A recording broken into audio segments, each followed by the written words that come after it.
Why we're not hearing anything?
Hey, there we are. Hello, Just pull hello. him down just for 1 second.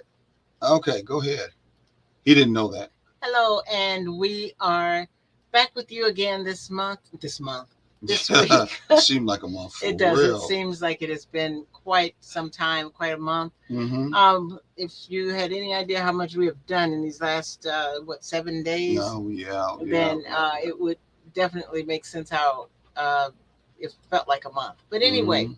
we're glad to be back. We are taking the journey together. I am Sharon Ozare, and next to me is Craig or Imar. And while he is doing what he Digging does, around. well, this is not dinking around this time. And while he is getting things set up the way he always does, I'm going to tell you what we like to live by, our belief system, I guess you could say, when it Mm-hmm. comes to relationships. Mm-hmm. We like to say we are going to relate. It doesn't matter what a mother, father, sister, brother, even Jesus says we are going to relate. And but we would like for to teach people and instill in people the idea of relating in a balanced manner. And when we say a balanced manner, what we're talking about is not going by the old time standards of you can be friends but you can't be lovers, or you can be lovers and you can't be friends. We believe in the idea of having both in one person. Start a relationship and build it as a friendship, and then you go from that friendship relationship into a committed relationship as a and then the lovership. And at that point, you take that committed relationship and realize that you're in it with your friend, with your lover, and things will be definitely um, more balanced Mm. when you do that. Start off And with friendship. sometimes more stressful too. I'm not saying at this Yes, time between her and I, but sometimes it could be stressful it again. can, No, and yeah, it is. So yeah, exactly. yeah. Well, we want to start something new, a little different. Outside of the fact that we got waiting in our, what is it? In the back room. Back in the back room, I guess that's what you call I it. think that's what it's called. Backstage. Backstage. We have someone who Yes. we had before. I guess Cameron needs to look this way. Hey, you look this way. It's good. Yeah. So we're kind of excited about having our Dr. Ferrante yes, Frazier. our resident doctor. We're glad to see him. He's came back before. We didn't chase him away. He didn't chase us away. So we're glad to see him back again. We're going to bring him forward, and then we're going to start with something different today. Even though we were supposed to be trying to finish out what we were started before, about 50-50 is just not something in a relationship. It's really just not real.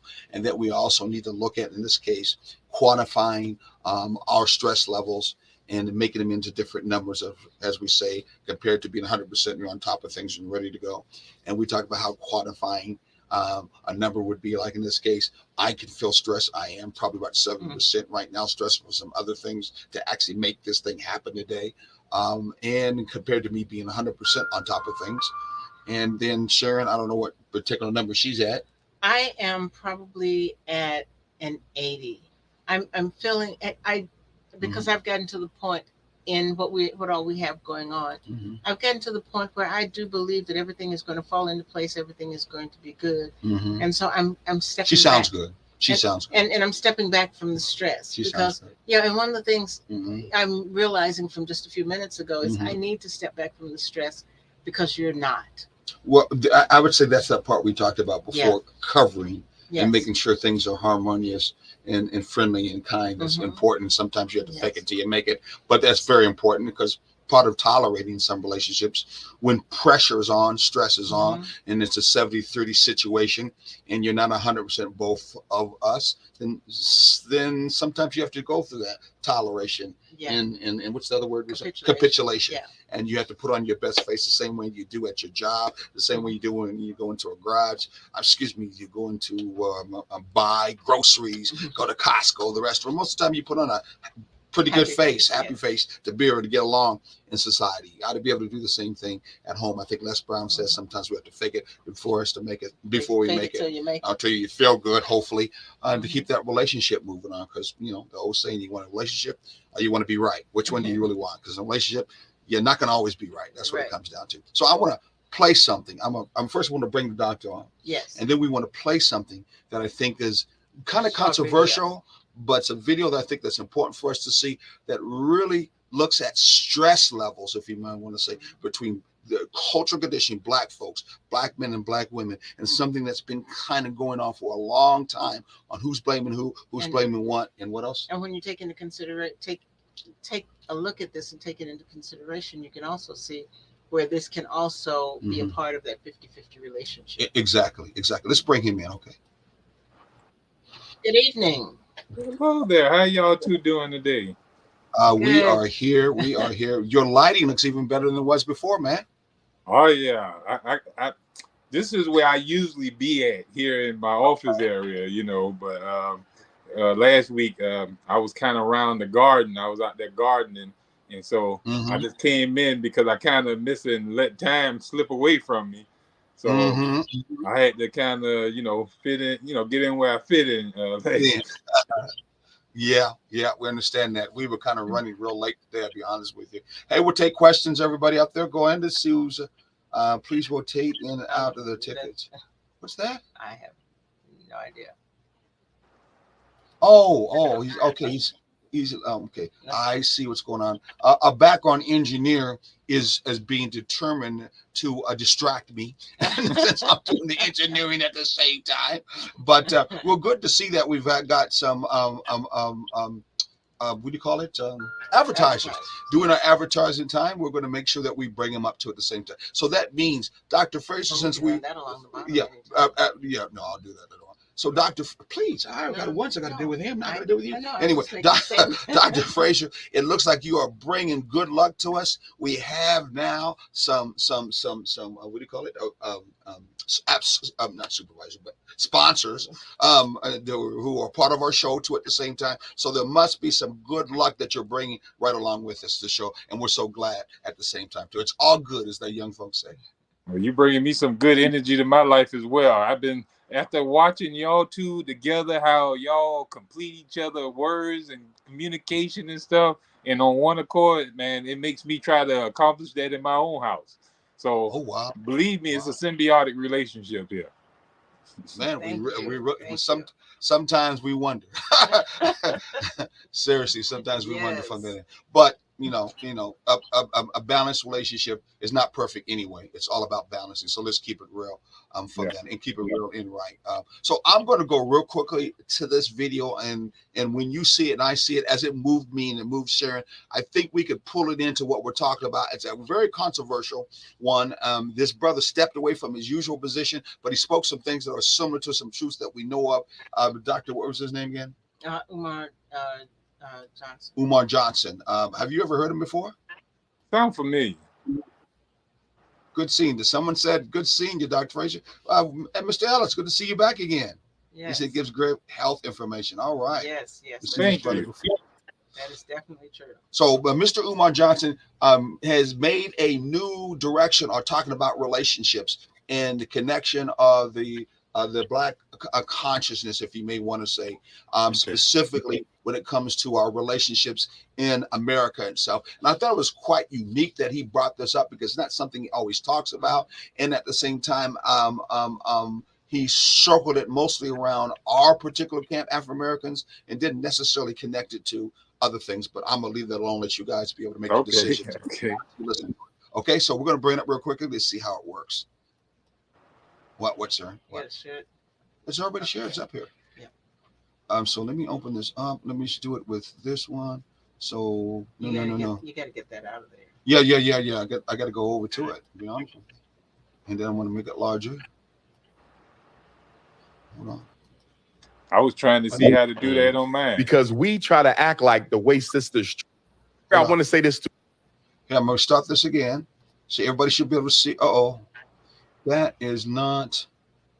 Okay, I can open it. That's good enough, sir. That's good enough. Yes. Okay, so let's go back over. It should be a set. Go. Okay, good. Let's go ahead and fire this up. Here we go. This to us though. Because we try to act like the way sisters treat us doesn't have a history that we are not at least partly responsible for. Let's be honest. The black woman has had to hold down the black house by herself, although imperfectly. She's had to do it by herself since the mass incarceration of black males began in the 1970s. You understand me? Most of our children are raised by a single mother right now. And it has been that way for about 50 years. So when a sister says, I don't need a man, because she couldn't find one strong enough to hold her down. Or when you meet a woman and you say, sister, I'm strong enough to be your man. You ain't got to work or you ain't got to pay the bills or whatever. Pull back. I got you. And she can't do it because all the other men before you who disappointed her. So what I'm saying is, black men, we got to be patient with our women because we created that personality. We created that. And then we want to act like we didn't play a role. We have to be held accountable for their poor selection. No, you have to be held accountable. No, you have to be held accountable because they have a poor selection. See, what you're saying, you're selecting a poor mate. And what I'm saying is they don't have much to select one. So of course she's going to end up with a poor mate. And why is she going to end up with a poor mate? Because we as black men are not raising black boys to be the men that our women need. We are not. They out there killing themselves right now. What we doing about it? Unemployed black males. What we doing about it? Pants sagging, weed smoking. What we doing about it? Black men are not raising black boys to be the men our community needs. That is 100% our fault. What I'm saying is she got a right to be angry with us. She got a right to be angry with us. We have not been on our job as black men. If the men are the providers, what have we been providing for our community? I'm not speaking you individually. Yes. Because you may be a damn good father. You may be a damn good father. You may be a damn good father. But guess what? What are we doing for the community? What are we doing for the children who don't have a father? You don't think the black woman got a right to be angry when she's been raising 2/3 of the kids by herself for 50 years? And the minute she raised her voice, we say she's not humble enough.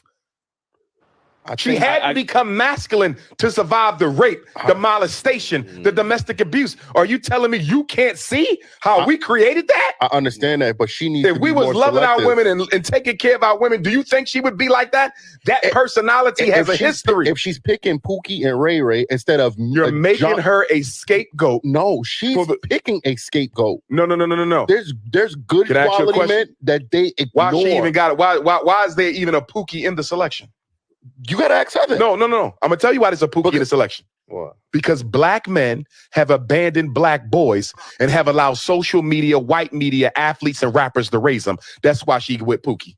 If she would not have a Pookie. If we're going to be men, the first thing we got to do is take responsibility for why our women feel the way they feel.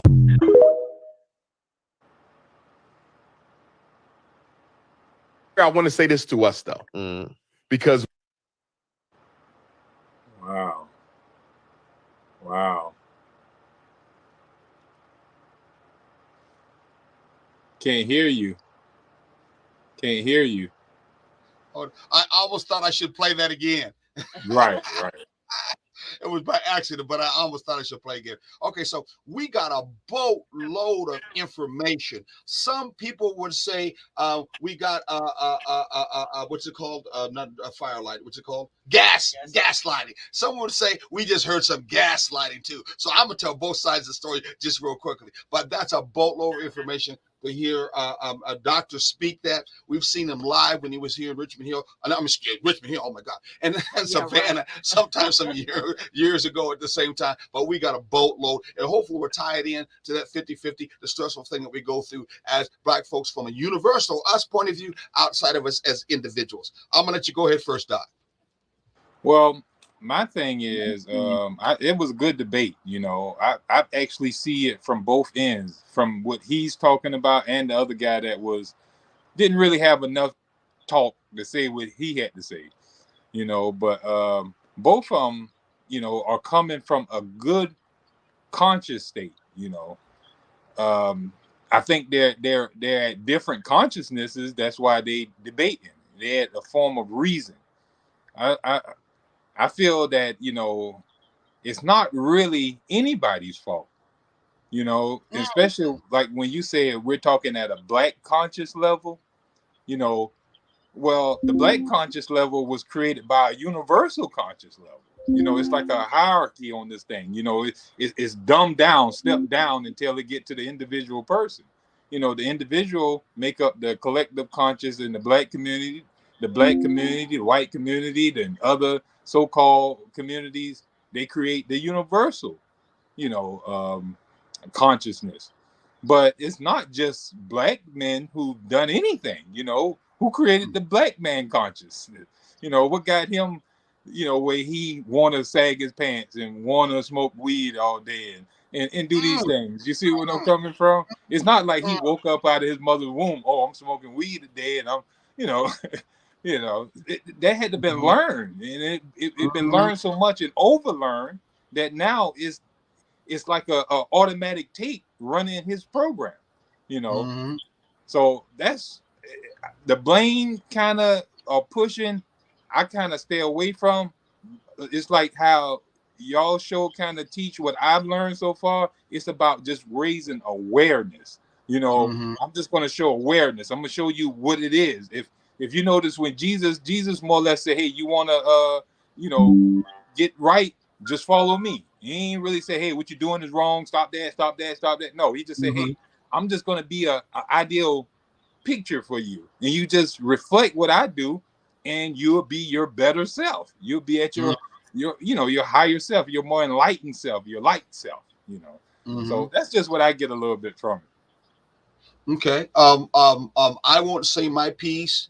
Though there's some things you can tell me physically saying, yeah, you're right about that. But sir, I want you to give your piece. And I want those who are watching to please don't be scared. Don't be uncomfortable. No question is done. No thought is done.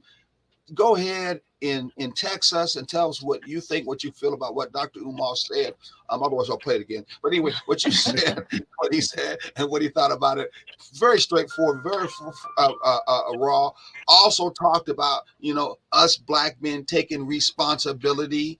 And I'll just leave it in that little crux, that little hole right there, us Black men taking responsibility. Sometimes that's an uncomfortable thing to hear us Black men talk about taking responsibility from that end. But Sean, I want you to talk about what you thought about it when you saw it. Okay, when I saw from a Black woman's point of view. Yeah, I didn't focus on the Black man taking responsibility part. What I focused on was what I heard him say was women have been hurt. No woman wants to run a family by herself. Whether there's a man in the house or there's not a man in the house, no woman wants to run the family by herself. I don't think you can make that blanket statement, but I'm gonna let it go. He makes a lot of blanket statements, but I don't. I think there's some women now who have no problem to run their own family, and they would come out and say, "I don't need no man to run my family and my house being single." And I have proof. I have receipts because my children had came out and have did good in society. Now, I'm just and I understand that. But I believe, and this is just my own personal belief, and maybe it's biased because of who I am, but I feel like women who say I don't need a man, they're saying it by default. They don't really believe that there is a man that is going to supply all their needs, desires, and wants. And so rather than continue to go through that disappointment, they set themselves up to say, I don't need a man. And that is why I say I don't believe that there's a woman out there who is choosing to run a family, run a household alone. Everybody wants to be with somebody. They want to share all those responsibilities. But getting back to what I felt that he was saying is that Black men need to understand, or at least acknowledge, that Black women have been hurt. They have been hurt because their fathers have disappeared for whatever reason, whether it's choice, death, or he and mama weren't getting along. Like mine. I came out of that same situation, yes. Or, you know, their boyfriends have been hit and miss, here today, gone tomorrow. As long as things are going his way, you know, everything is great. When it's not going his way, he's gone. Or, you know, there are those men that believe in running things with an iron fist, and that does not work either. And so that's why I feel like a lot of women have been hurt. Long-term relationships, short-term relationships, they go awry. That's more hurt and more baggage that you're carrying around with you and not knowing how to release. And I felt like what he was saying was Black men need to be aware of that. Not that they did it individually, but their counterparts did. And for that reason, they need to be more patient with the Black female and take time out to prove to her that he is not like everybody else. And give her an opportunity to be angry, to be upset, to be mistrustful, but all the time working to prove that not all men are deadbeats, not all Black men are deadbeats, not all Black men are useless, and that there is one standing before her waiting to be what she needs. But in order for him to be what she needs, he's going to have to bow out of what he needs more times than not. And so that's where that patience comes in. And that's what I felt like he was saying as far as that part was concerned. Wow. Now, see, you could tell she's apologist. She's apologist for Umar Johnson. You could tell he was speaking this time towards Black women. He don't always get good rapport with Black women. We want to let you know right now, brother. So this time, for some reason, he's shifting towards getting some good points. If we're using that scale of numbers, he's doing about a 50 and 60 in this particular case of trying to say, well, he said something good and pulled my wife in that particular matter. I'm not saying everything she say is bad. I'm not saying everything she's wrong, but that is definitely her feelings totally about that matter, and you can tell it's apologetic from the standpoint from that point of view. Let me ask you something, Doctor. When you heard her say as a Black woman that on one hand, there's that your life you could take responsibility as a Black man, but on the other side, there's that other life that has to do with all, universal all, that you also should be responsible for. Do you look at that as being maybe dualism within his own self, or what? What's your feeling? It's a hard shoe to fulfill, in other words, to the point where, if you being a person who you are, all you can be is who you are, and when you come into a woman who's been bruised, battered, and all that, all you can still be is who you are. Now, I can understand, she may have grown up around a bunch of people who show no love. Who she probably, attracted a bunch of, weak men around her. Mm-hmm. Now, when a strong man appear in her life, and now she's still reflecting that negative, she can possibly bring him down to that weak state. Because I've seen some women take a strong man and turn him into the very thing that she hated, or, other women later gonna hate. You know what I mean? So you mean the Samson and Delilah syndrome? Right. Exactly. So it's gonna tie back to, taking responsibility, like she said, you know what I'm saying? But how can you take responsibility if you don't know what you need to be responsible of? And so that's why it takes, for someone to come bringing good news. This is what, this is a better way to live. This is a better way for you. Come there shining the light on your darkness.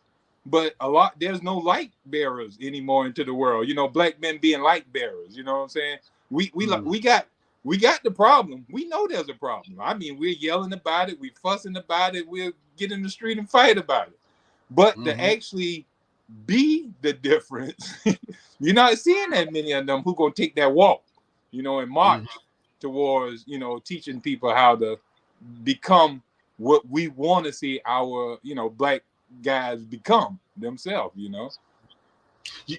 Brother, when you speak that, I have on my own Facebook, I have over 5,000-6,000 people that follow me. Been that for a long time, and I have a lot of brothers and sisters who are what you call woke conscious, however you want to call it.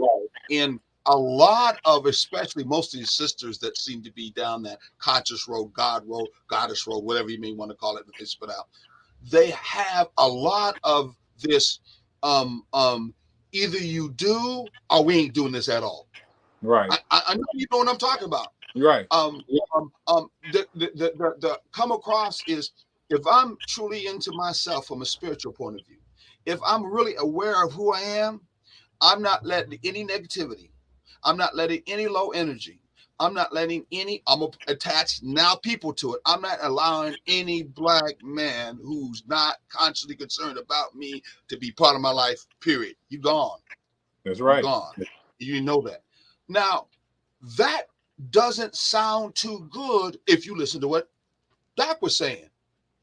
And I'm talking about, if you flip the philosophy around, you could say to those who are conscious, black men have the same conscious, and they would say, well, then I don't want no woman around if she's bringing that garbage. I didn't cause it. I didn't make it happen. So then why should I be responsible for it if I'm a spiritual being concerned about my spirituality and my growth, knowing that this will be a problem and not a uplifting kind of relationship to me? What's your thought on that? Well, like I said from the get-go, there's a conscious state. And I know I keep saying conscious, and I don't know if most people are aware when I say a level of consciousness. That just means that it's a level of perception, how you perceive a situation, where we can see the same wreck, and each one of us can give our own perspective or view of what happened, you know what I'm saying, in that wreck. That's so we all gonna come from our own state of consciousness, how we saw it from our own angle. So when you have a personal angle, and your personal angle has been warped by watching your grandmama and daddy, your mama and daddy, your uncles and aunts, relationships. Now your perspective of life is going to be reflecting, that what you've experienced. So when you come seeing a relationship, you're going to say, well, I'm not going to have it like this, or if a guy don't come here and give me all his money, he's no good. We got to even establish what is no good, or doing wrong, because some people don't see where a man have to bring all his money home, but some people say, hey, if he don't bring all the money home, so everybody got their own perspective of what a good guy is. What is a good guy? So what is good for that woman, or what's good for that man? You know what I'm saying? That's when you are equally yoked, because you might be a person who like to have, your money, and she might like to have her money. Them two will go well together. You know what I mean? But if you got somebody who like to take the guy's money, or or a man who don't like to work and like to have the woman do the work, well, if they could bond and cooperate under those conditions, then fine. But when we just put everybody in a box, that's why we never get no solution, because we put the black man in a box. If he's not acting like this, what I mean, then we got a problem. I'm sorry. I'm sorry. Go ahead. And that's one of the things, the fact that we have a problem. And I think that problem could be solved if people would look at that relationship, or those people they meet, in a different manner. My mother had dementia, and she passed away because of dementia. But one thing I learned from that, as she was losing herself and talking to me about people that I never met, thinking that I was somebody I didn't know, and Right. I learned to play, and I just played along with her. One thing I learned there is when you meet somebody, you have to meet them where they are. Yes. And that's what we don't do. We always grab onto somebody or gravitate towards somebody with a preconceived notion. This is what I want. This is what this person needs to be. I will check out all the things of what I want, but the things that are not what I want, that's okay. I can fix them. Right. I can change them. I can, tell them this is how I want you to do. I want you to dress this way. I want you to eat this way. I want you to talk this way. You want me to put on a shirt this way. Exactly. I had to do that because though this sister, boom, boom, boom, boom, boom, boom. I'm saying to you, it don't always roll that way. Okay, That's right. But I met you where you were. Yeah, I was standing in front of you. Hey, I go through the same thing too. Why you wearing that shirt? Okay. Anyway, go ahead. I ain't gonna stop you, sister. Yeah, but basically all I was saying is we need to learn how to meet people where they are, and learn and decide from there if it's something that we can deal with or not. If it's not something that we can deal with, then we don't need to put that person or ourselves through that extra pressure of trying to change them. The other side to the fact that I played along with my mother and talked to her like I was whoever she thought I was. And even though I didn't know him, but the conversation was generic enough that I could do that, my sister couldn't handle it. She always wanted my mother to know that who she was. So now you're going to throw your sister underneath the bus? No, I'm not throwing her under the bus. That's a reality. I hope she's not watching the show. But even if she is, she knows that was a reality. Okay. She had difficulty because at first my mother would confuse her with her sister. Oh, and so she would, correct her and say, no, I am, and give her a name. And so not rude. Exactly. And so the thing of it is, we need to accept what people are bringing with them and not try to fix them when they're not ready to be fixed. And that's better said than done. I'm gonna end it like that. That's better said than done. It's a I don't know if you remember watching Coming to America, and when they had it where they were trying to find a princess for the king, the prince, Eddie Murphy in there. Eddie Murphy, yeah. They said that this lady who they had brought, they said that she was groomed to be a prince, like to serve the king and be everything he wanted. But they never said that they groomed him to be everything she wanted. You know what I mean? She just had to be everything to him. So. Yeah. But it's something that the video was saying, though, the young man was saying in the video that did, resonate with me, where he was saying that we need to raise these. That's the key word, raising them. We can't, it's hard to change, like how they say, you can't teach an old dog new tricks or something like that. But, it's better to start with the youth, because that's what the forces are doing. They don't come at us older people and say, hey, I'm going to put some crazy stuff in their mind. No, they go to the youth. They go straight to the youth. They put it in their cartoons. They put it in their songs and all kind of stuff. Well, we want to change the world. Well, you change the world by changing the youth, Exactly. So exactly. Well, hold on to that thought. Hold on to that thought. I thought it was going to be a good one. I thought when we threw in Dr. Umar, it was going to be a good one. So we got more to talk about. But we have to go to our sponsor. And after we go to sponsor commercials, we will be right back. So just stay with us. Is that the right one? Or is this one? No. Okay, is this one?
Oh, we are back.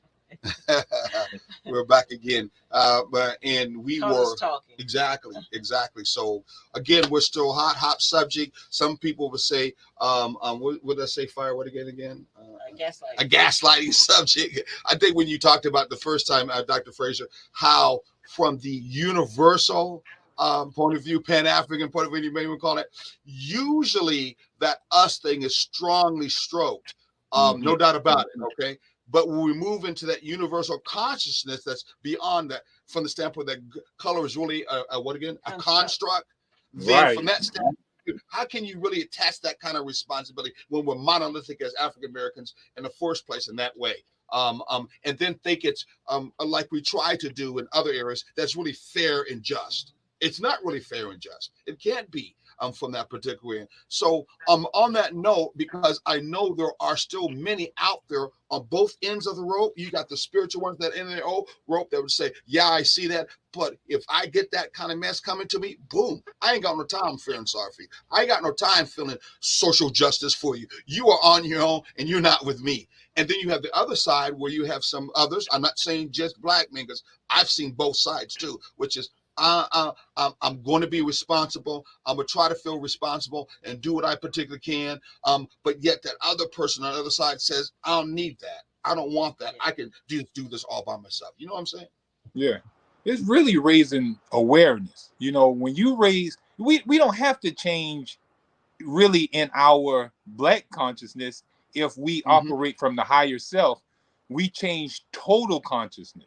If you change the collective consciousness, well, if the black consciousness is under the collective consciousness, it's going to get corrected automatically. Why try to change, one little thing when you can change the bigger picture? Why just color one area of the painting? You see what I'm coming from? Yeah. So when we get mankind, if we could get all kinds of men to, see, us as one being here operating for a common goal to bring light to the world, you know what I'm saying, or awareness to the world, then we won't have these issues.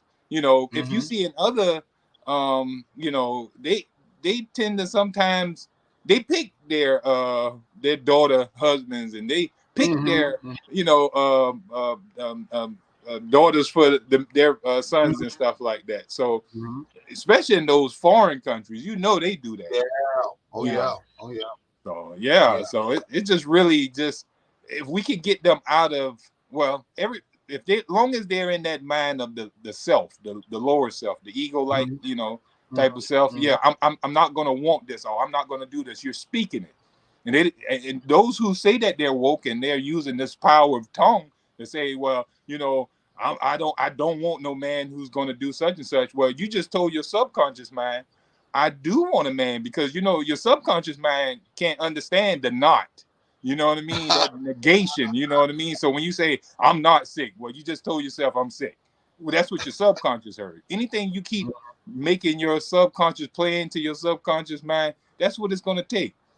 Now, imagine if you was trying to go downtown and you call a cab and say, and the cab driver say, well, where you want to go? You say, well, I don't want to go to the mall. Well, you didn't tell him anything. You know what I'm saying? You just told him you didn't want to go to the mall. You didn't say, I want to go downtown. So he don't know where to carry you. He just riding, just carrying you all over the place. Is this where you want to go? Is this where you want to go? Is this where you want to go? So when when you usually hear the black woman saying stuff like, hey, I don't want no guy who's going to take all my money. I don't want a guy who ain't got no job. You keep saying what you don't want, but you're never responding with what you do want. Even in our, when we're fussing, we're telling each other, well, the black man this, the black man that. Well, let's talk about what the ideal black man is. You know what I'm saying? If we can discuss that more, that'll be ideal. Yeah, talk about discussing things. Hey, listen, where I'm going, sir, I'm gonna try to get a little. It's a shameless plug, but tell us where we're at. We can hear us in other places. Go ahead. Okay. Other than seeing us right here on Taking the Journey Together on Our Black Media at 6:00 on Thursday nights, and you obviously know that because you're here, unless you came in late, and now you know that next week it starts at 6:00. You can also see us on WRUU. No, you can't. You can hear us on WRUU, which is a radio station, our local radio station. And we are on there on Saturday mornings from 9 to 10 a.m. So see us here, hear us there. WRUU 107.5, I think it is. Yes. On Saturday mornings. Exactly. And of course, what's the other one now? How about a regular driving that one online? Did you talk about that? I did. Oh, you did both of them? Yes. Okay, I'm behind. I'm sorry. There it is. Now it's there up there now. Yes. Okay, how's that? Okay. Good. Hey, go ahead. And I was also gonna ask yes, Dr. Frazier, where can we hear and see you? Those who are watching, because we're doing cross kind of advertisement. We hope some of the people that see you also want to come to our show and vice versa. So tell them when they can see you and what time. Well, I got a show called Naturalist Elf, Naturalist Frazier, where I teach holistic health and healing every Tuesday at 6:00. Now, it's nothing to do with medicine, herbs, remedies, or anything like that. I just teach them a lifestyle change that will definitely restore the body back to health and allow the body to heal, provided it hasn't reached a point of no redemption. And usually, even if it does, it still give you a ease at the end of the day. But also, they can get in contact with me at Savannah Natural Health at 912-227-9335 or email me at savannahnaturalhealth@gmail.com. Okay, well, thank you very much. As Sharon and I were talking about, sometime talk to you about helping us out when it comes to that healthy physical side and working as we could use that help too, and hopefully we can roll down that way and give us that right direction. Getting back to that controversial again. We have a lot of, I heard you say before, programming that have been ran to us through our cultural conditioning. In other words, what we've been taught. Sometimes it comes down through generations that's still going on. How about this program that we have, mainly when it comes to the man towards the woman, which is, I am supposed to be saving you, or that man is supposed to be saving me. Captain Savior. Captain Savior. A man, one time, a sister was a close friend of mine, said, Craig, I'm telling you, many times the way you project yourself, you got a Captain Savior thing written on your head. Right. And flash. I did not feel good about when she told me that too. She was a close friend, but that was during the time, I'll be honest with you, I did not understand the philosophy as we're teaching now, a balanced relationship, that your friend could be your best lover and your best partner. At that time, she was a close friend, very close, but I was like, no way am I moving any closer than that whatsoever. And so that means most of the people that I was messing with, you saw that flashing light, they were not really friends. They didn't really want to be friends. Right. Yeah. If we look at everything, if we really dig down and look at everything, if we believe that the universe don't happen by chance or everything is just at random, we'll see that there is reason in chaos, in other words. And people come into our world for a reason, to teach us something, you know what I'm saying? It might not be where we having this, you know, romantic, euphoric love the whole lifetime, but we learn something. We learn how to be more kind. We may learn how to be more whatever, but we needed to be in that person. If that person is in our life, they can be the meanest person, the nastiest person, won't give no money, won't pay no bills, won't whatever. They there for a reason at the end of the day. Until you learn your lesson, you're going to keep attracting that test to you until you overcome it. So the best way to get issues out of us is to overcome them. You know what I'm saying? By raising ourselves up. And we say also too, by looking at some of these wise teachings, these wise strategies, these wise what we call elements, these wise ways of changing energy that we tried to teach on taking the journey, trying to allow you to have a balanced, healthy relationship. And that is what we're now going to lead into that thing called what? 50-50, but it's based on what? That number. The number. Yes. You could tell in a relationship that you just talked about, where if you learn a principle that says, hey, we're going to go through stressful situations. Yes. I can use a number to actually determine how stressful I am. And my stressfulness based on the number is based on how many times when I was stressed out and I honestly could overcome it. Compared to the times of a stressful situation I didn't, then you have a good way of comparing to where you are right now. Because it's certainly not like your life, you're not going to have any stress. You're going to have stress in a relationship and in life. This is a good way that you can now determine through qualifying where your level is. And then it becomes a good way to not necessarily have to give all that backdraft. Well, I'm stressed today because I saw an ant went across the street. The ant looked at me and blinked my eye and I didn't like it. No, just give it number, and we know we're looking for 100%, okay? And that other person give you that number very easily, so they should know it too if you follow the same path. And if you know that you both are not being at 100%, you're going to have to be prepared to do some things to be able to cover each other because you don't want to move into that area of trying to hurt one another and make each other feel uncomfortable.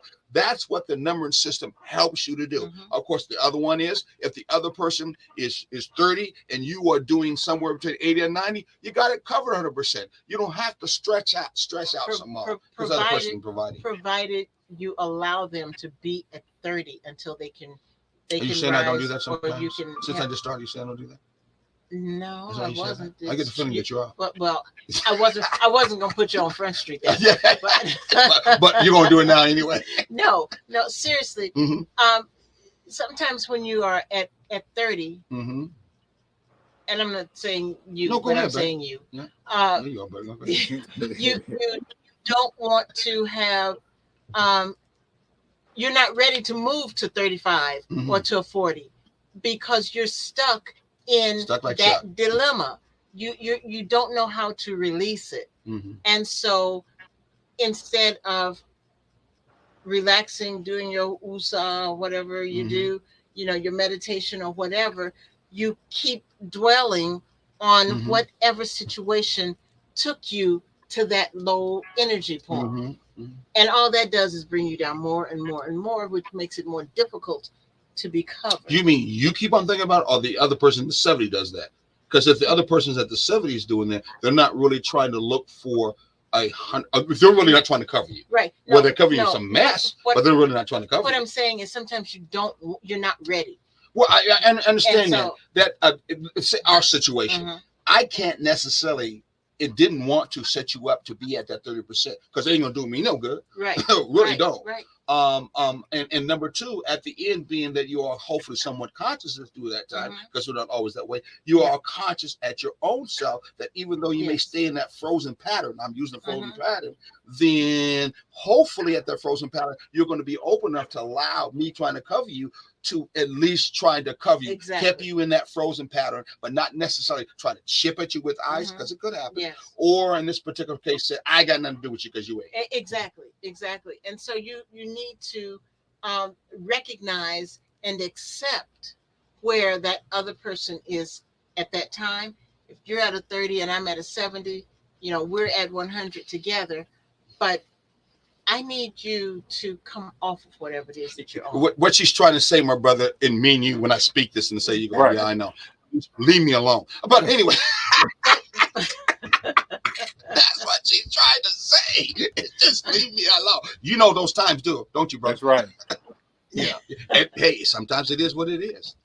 And sometimes it is, Mm-hmm. but you know, that is one of those situations that we need to be able to know our partner well enough to know that that's what it is. You know, and I think I said it last week. It may be, let me fix you a drink. Mm-hmm. It may you don't be, drink, but yeah, you mean talking for me? Well, yeah, that's me talking to you at that point. Yeah, because I don't. And or it may be, come on, let's go take a walk. Mm-hmm. You know, something to move you out of that space, out of that funk. And sometimes it is, I'm going to step away. You let me know when you're ready to have me in your space again. Mm-hmm. You know, in the meantime, I'm doing this. You know where I am. You know what's going on. But that doesn't mean I just kind of leave you floundering there. I still will go and check back on you, Mm-hmm. you know, to find out. Because, and this is a process that I'm learning too. Mm-hmm. I am definitely learning and planning. I had a test today and didn't do too well. But part of that was because both of our stress levels were low. And so, you know, we neither one of us were bringing anything. What you mean stress level means ability to be able to handle stress. Exactly. That's what you mean. Exactly. Go ahead. This one. Yeah, we were not there because there's so much going on and so many things that needed to fit into these little pockets. Mm-hmm. And so once we understood where each other were coming from, it was okay, you know, but getting there was very frustrating to you. Mm-hmm.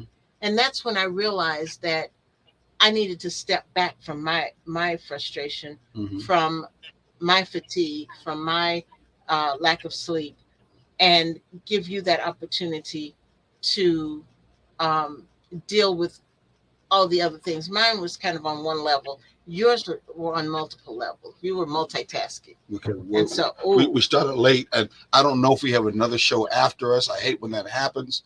We got 52 minutes into this, but I see it's actually 57 when it comes to on the hour. And unless Julius tells us that we can go on, or Zach, can we go on a little bit further to get our hour in here? Because we got another 4 or 5 minutes. If not, we're going to have to get ready to cut off. Someone can get me a background into private comments. Let me go. But while we're waiting for that, what's your thought about that? Yeah, what's your thought about that, brother? In that scenario that she talked about, have you dealt with that scenario yourself in your own relationship? And what do you think about that? Yes, a lot of times I've had clients, even with myself, but I've had clients where, you know, you're looking into or inquiring to what makes the other person happy. In other words, so that's in relating, the I in relating. You know what I'm saying? Inquiry, inquiring to the other person's happiness. You know, if you don't know what's making that person happy, then how are you going to make them happy, or what their happiness is? You know, happiness for me could be going digging, graves every Friday. And if a woman come and dig graves with me, and she might not be happy, you know what I'm saying, to dig graves. But that's what makes me happy. If you found one, brother, you better keep her. Right. So it's all about, you know, inquiring about what makes the person happy, and then you take responsibility. You know, responsibility is at the beginning of relating. That's the R in relating. You know what I mean? So responsibility is first. You know, if you give control to somebody else, you have no power in the relationship.